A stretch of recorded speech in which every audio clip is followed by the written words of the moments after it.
Thank you for joining us for another edition of In Conversation with AARP in the Virgin Islands. I'm Troy Deshabere Schuster, State Director for AARP in this territory. AARP, a nonprofit, nonpartisan member organization, has been working to promote the well being of Americans for more than 60 years, with special emphasis on the 50 plus segment of our population, with a nationwide presence and nearly 38 million members. AARP leads positive social change, delivering value to members through advocacy, service, and information on issues that matter most to families, such as health security, financial stability, and personal fulfillment. Over the years, AARP in the Virgin Islands has worked on bills, resolutions, and public policies on issues that have tremendous impact across the Virgin Islands. Today's show is a second part to our series that will highlight all things advocacy in the Virgin Islands for 2023. Joining me today is Pamela Toussaint, Associate State Director of Advocacy and Outreach for the State Office in the Virgin Islands, to talk about where things stand on legislative priorities for 2023. So, Pam, welcome. Hi, Troy. Thank you so much for having me today. Thank you. Thank you for joining us on this show to talk about advocacy issues here in the Virgin Islands for 2023. And as I always say, you and Noemi are the force behind of this talk show. You and Noemi Garcia are the ones who produce this talk show every week, bring it to the public so that Virgin Islanders and really people all over the world, as they view us on Facebook and on television and listen to us on the radio and see us on YouTube, can see and learn about what AARP is doing in the Virgin Islands. So thank you and Noemi Garcia so much for your work. And aside from producing this show, please tell us, Pam, before we get into our advocacy talk, what you do as an Associate State Director of Advocacy and Community Outreach here in the Virgin Islands. Thanks. It's my pleasure. So, actually, my work focuses on two areas, but my primary work really focuses on creating advocacy, more so awareness of the challenges, one that is happening here in the territory as it comes to living your best life. And as ARP's mission is to really make communities a better place for individuals to live and age, my work really focuses on that, working alongside a lot of our partners who are policymakers, whether it's commissioners, deputy commissioners within the various departments, local, nonprofit, as well as for profit entities, as well as working with our legislators to really create change within the territory. And change really starts with creating a lot of great legislations that really help to empower our Virgin Islanders to do just that, to live their best life here in the territory and to age in place, which is quite important for the 22,000 members that we have here and just our entire population. We have an aging population here in the territory, and a lot of folks really turn to ARP as that center of, in the nucleus, really the advocacy arm that really works to empower them. So, between myself, of course, you being the state director of this great organization and our other team members, we really work to see how we can, really enhance the mission of ARP, which is to empower folks to live their best lives. So that's my primary work here in ARP state office in the Virgin Islands. And your secondary work is community outreach. So you conduct the community outreach for the St. Thomas, St. John district, and also you help us with our outreach on St. Croix. So Correct. again, you're spanning the territory, and our community outreach is about education. So our community outreach, it supports our advocacy work, Correct. and and it's a very important part of the work we do. I always say it's like breathing through two lungs, right? Your left Yes. lung and your right lung, the Correct. advocacy and the community outreach. Mhm. So Yes, thanks they so do much for work. all the They great work. do. Yes, they do work hand in hand. I mean, I think it's important that when policies and legislations, bills, or anything that's passed within the territory and it actually becomes law, or changes within the territory, it's important for people to really understand how it really benefits them. And that's where the outreach, a lot of times in form of educational workshops, comes in play, because what it allows us to do is really allow folks to actually see the legislation in play as to how it actually benefits them on a day-to-day in their day-to-day lives. So it's quite important. You're right. It's a wonderful marriage, between the advocacy and the community outreach. Is actually, an opportunity for people to see how it works for them. Right. And this show, Conversations with AARP in the Virgin Islands, is part of our community outreach. So Yes, here's our community correct. outreach at work. Mhm. And so, in the first part of this series on advocacy for 2023, we talked about number one, lowering prescription drugs cost, the cost of prescription drugs. And under that banner, we talked about the Inflation Reduction Act of 2022, signed into law by President Biden.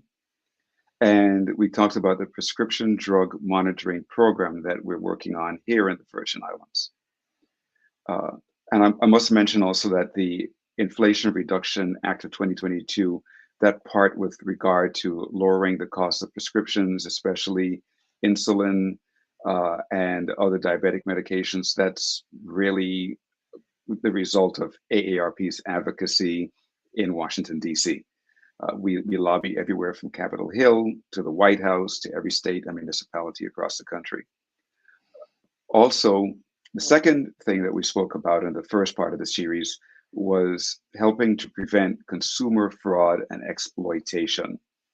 So, under that banner, we talked about the amendment that we're working on to the VI Code to amend the elder justice section of the VI Code.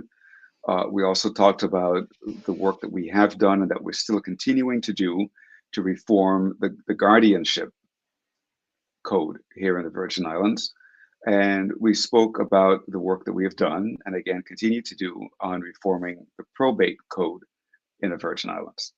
So, in this show, as we move on to the second part of our series, we will be talking about housing and community based services.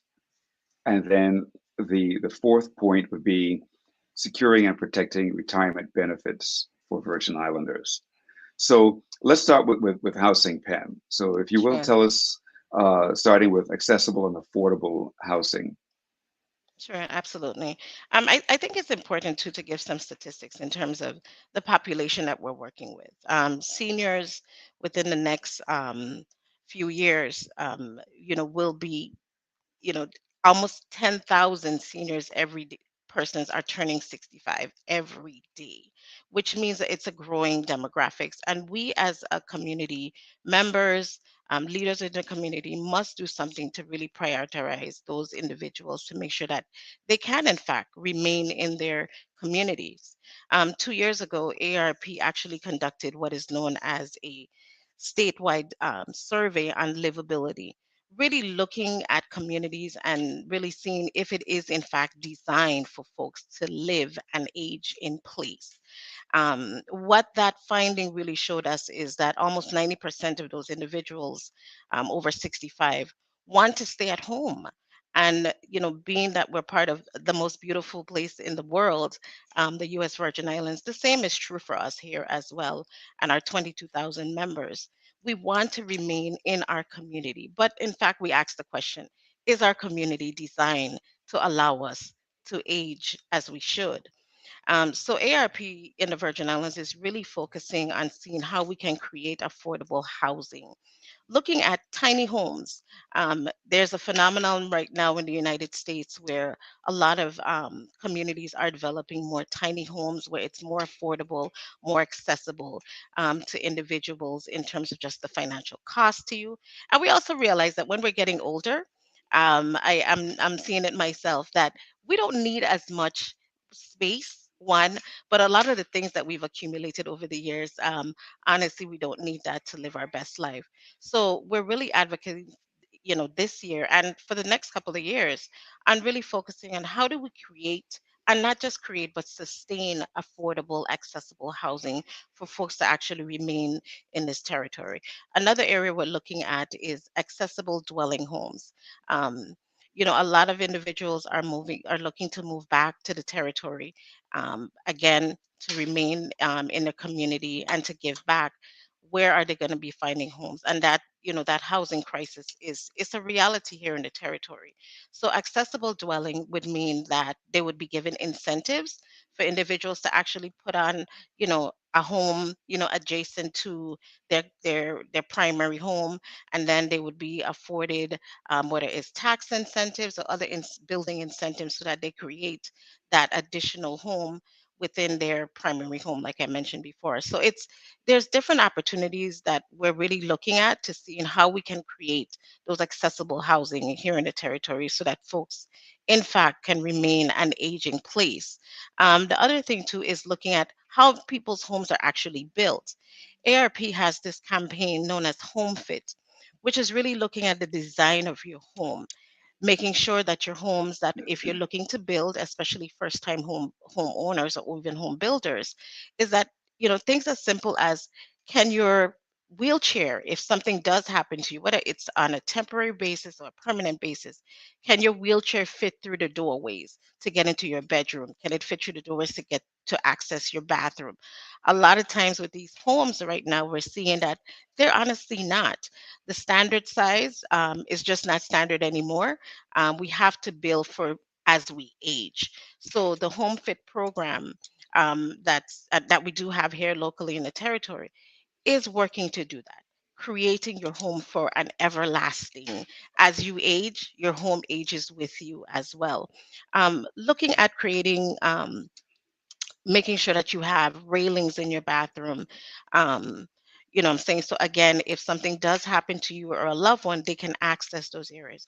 I think about a time where I remember, we were talking at someone at the VI Housing Finance Authority, actually one of our partners with the Home Fit, and one of their administrative staff said to me, the Home Fit program is an amazing program. And I said, really? Why? That's interesting. She said, well, her grandmother is living with them, and unfortunately, because of how their home was built back in the 60s, she's not able to access the bedroom. So her grandmother actually lives in the living room.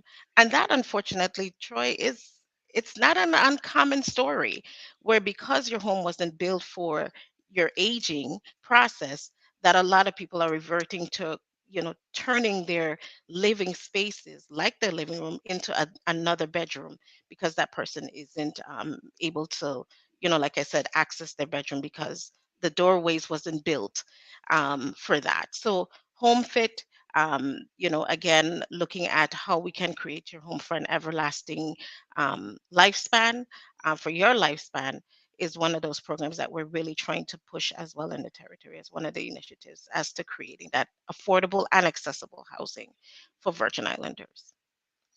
Yes, and talking about aging in place, statistics studies also show that aging in the community of your choosing, and especially in your own home, actually provides better outcomes. So people live longer, more healthy lives by aging in place. They do. Even if you were to be shifted to a nursing home or some other assisted care facility in your neighborhood, we see a decline in the duration, the longevity, as well as a decline in the overall health of the individual. So at AARP, we do everything to lobby and to advocate for people living and aging in their own home.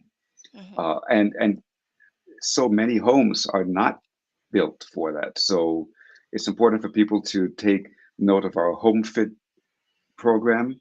Also, if you go to aarp.org, our website, you can search out Home Fit, and there's lots of information there. You can download a Home Fit workbook for free, which helps you to think about how are you constructing or how are you renovating your home to make sure that you can age there and not have to be removed from your home or not have to make your living room into another bedroom. Right. So please, yeah, please do asking our audience to look into that Home Fit program. We offer it here in the Virgin Islands. We do workshops locally, as well as you can find the Home Fit workbook on Mhm. aarp.org. And go Yeah, ahead, Pam. And Troy too. I mean, once your home is fit, as we like to say, I'm saying designed for as you age. The other thing now is really looking at what are the home-based services, the community-based services that we have in the territory that allows you to remain in place. So yes, housing is one area. However, well, what are some of the long-term care services? Are they home health aides that can come into your home?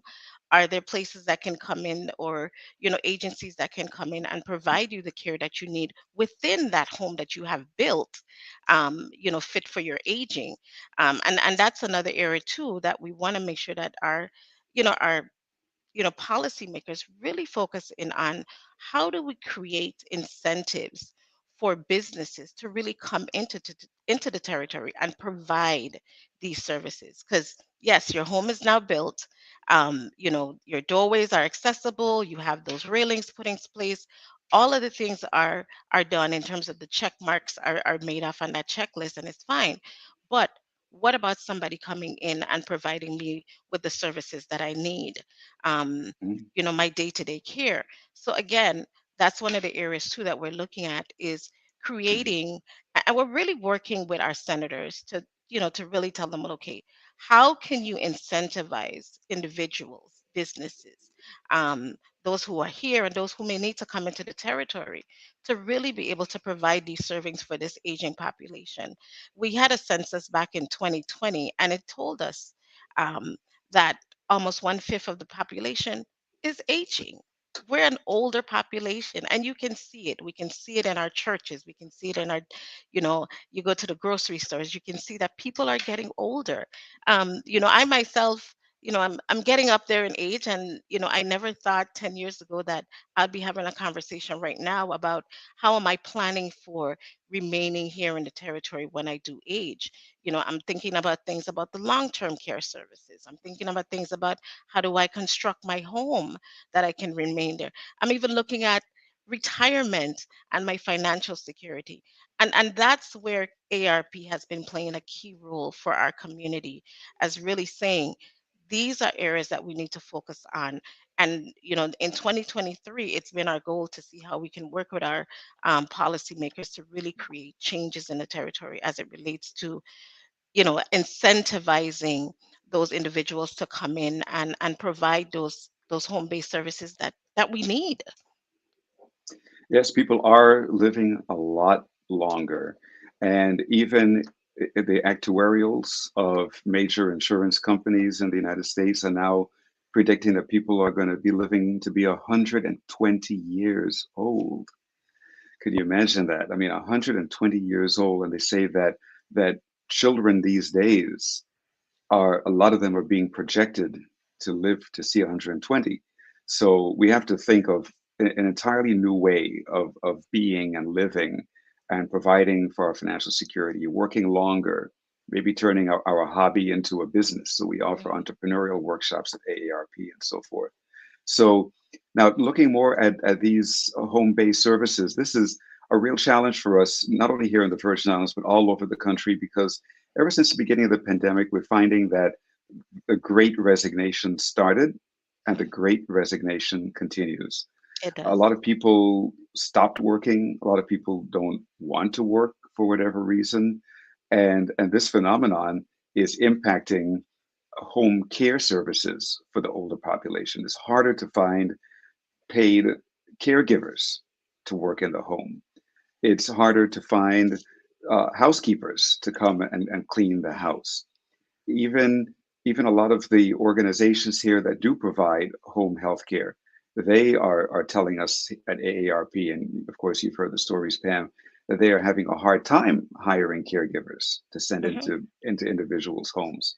So This is something that we really, really have to do a lot of work on, putting our thoughts together with our elected officials, trying to figure this all out as Mhm. to how we improve that. So, what else do you want to tell us about home healthcare, about housing, before we move on Sure. to our next topic? Absolutely. And really too, we have a great program under the Department of Human Services known as Medicaid.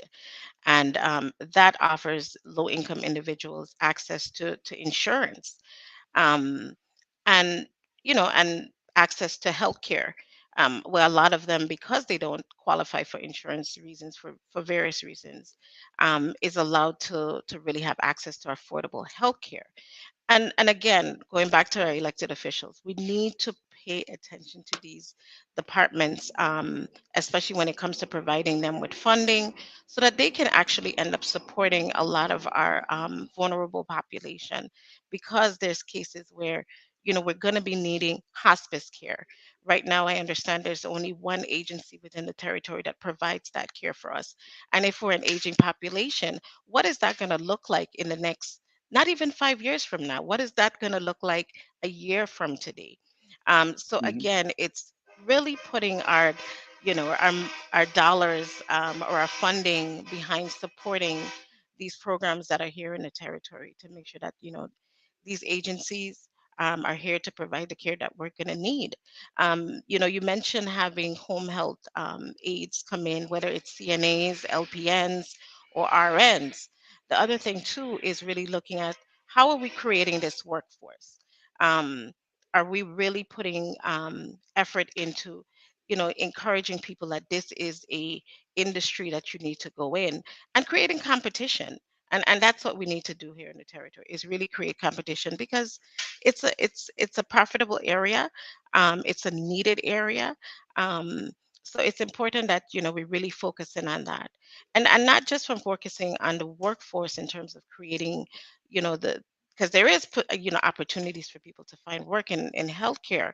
However, we also need to make sure that our regulatory bodies are looking in at these individuals. Time and time again, we've been hearing about individuals who are not licensed in the territory to provide a lot of these care. So again, it's like, there's a lot of things, a lot of different pieces that work together. So our regulatory bodies, that's another area that we're looking at. How can they come in and make sure that these home health aides, these CNAs, these people that we're entrusting to come in to take care of our loved ones, are actually licensed here as well, and are valid to practice and take care of us.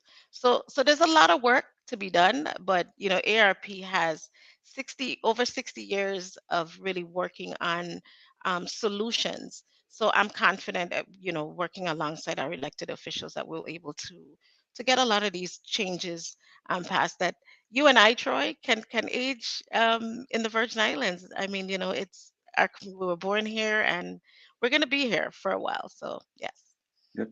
Well, we have one more priority area to talk about, but we only have about 4 minutes left on the show. Oh wow. so, Okay. so we don't have time to go into that, but I need to make some very important announcements, first of all. So for our listening and viewing audience, you've been hearing us talk about our advocacy work. You heard us mention briefly our community outreach work. And these are our two areas of work in the Virgin Islands. Uh, I've said it several times, but I need to keep repeating for our constituents here in the Virgin Islands that AARP is not an insurance company. Please do not call us with your insurance questions. Mhm. We cannot help you with insurance. If we can only give you a phone number that you can call to get your questions answered, but we cannot help you with your insurance. AARP is not an insurance company. The AARP uh, products, pardon me, the insurance products that carry the AARP brand are provided by companies such as United Healthcare, such as Guardian Insurance, Nemwell, such as New York Life, such as Delta Dental, etc. But we are not an insurance company. Many people have had questions about our office on St. Croix. We are no longer in our old office space in the Sunny Isle Annex near near Joe's Restaurant. We are in the process of relocating to a new office. We have a small temporary office space that we are in occasionally. We're mostly working from home during this transition period. So for those of you who are looking for a temporary office, you may not find us there, but I have a phone number that you can call if you do need non-insurance help, Mhm. non-insurance questions. We're not an insurance company. So if you have non-insurance questions, you can reach us at 340-713-2003. Again, that's 713-2003, and you'll be routed to one of our local AARP employees, and we can help you there. Or you can call the toll-free number on our website, which is aarp.org, and they can either route you back to us or they could help you with your Mhm. AARP questions, non-insurance questions. I have to keep emphasizing that because we always get those We get questions those and calls. Yes, we do. a lot. Um, on St. Thomas, we will be relocating shortly. So again, that office over there later on this year will be closing temporarily while we relocate. So by the end of this year or very early next year, we hope to be in two new offices to serve you better, one in St. Croix and a new office on St. Thomas as well. So please always look at our Facebook page, AARP Virgin Islands in English and AARP Virgin Islands in Espanol for Spanish. You can always find lots of up-to-date information on AARP and what we're doing in this territory in our Facebook page. If you're not on Facebook, that's fine. You can go to our website. So again, that's aarp.org, and to get local information, you put /VI. So that's aarp.org/VI. And there you can find uh, just volumes of information on our advocacy, all of our advocacy wins, all the details are Mhm. there on our community outreach work, all of the workshops that we offer. Everything is there on the internet. And if you can't access that either, you may feel free to call us at that number I provided, 713-2003. So, Pam, in the last few seconds, thank you so much for joining us today, our Thank Associate you. State Director of Advocacy and Community Outreach. And we will be back again in the very near future with the third part of this series, so we can talk about the financial security and retirement Yes. benefits of our aging older population here in the territory. So, Thank until you. then, have a great day. Thank you.